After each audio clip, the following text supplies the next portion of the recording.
कैसन विपतिया दिहलाई कैसन विपतिया माई बिना बिलखता बेटिया दिहलाई कैसन विपतिया माई बिना बिलखता बेटिया दिहलाई कैसन विपतिया दिहलाई कैसन विपतिया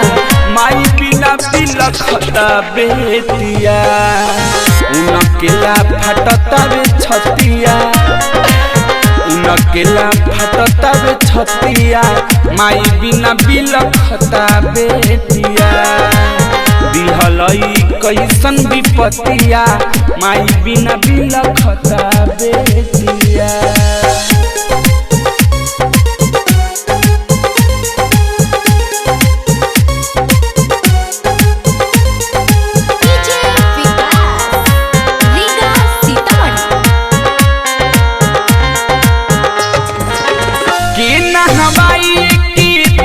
लगाई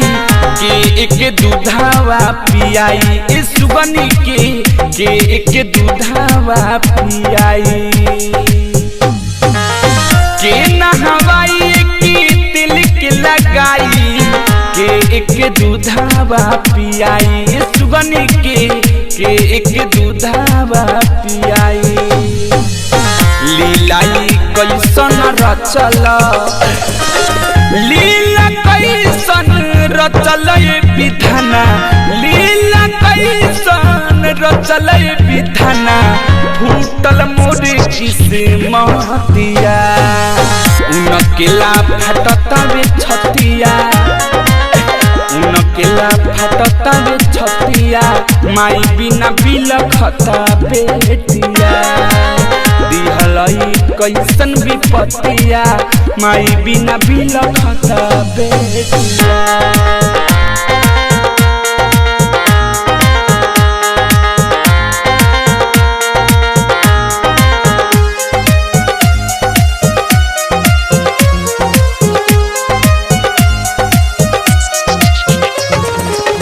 अजय चंद सबर विपत के पहाड़वा कैसे के ढोई अपना माथे ए विधाना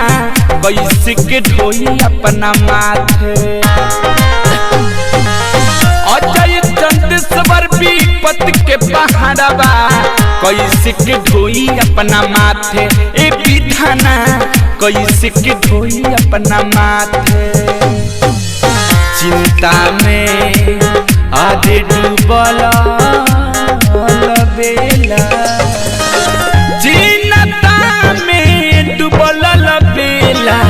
चिन्ता में डूबल बेला काम नहीं करता रे मतिया उनकेला फटता वे छतिया उनकेला फटता वे छतिया माई बिना बिलखता बेटिया दिहलाई कैसन विपतिया माई बिना बिलख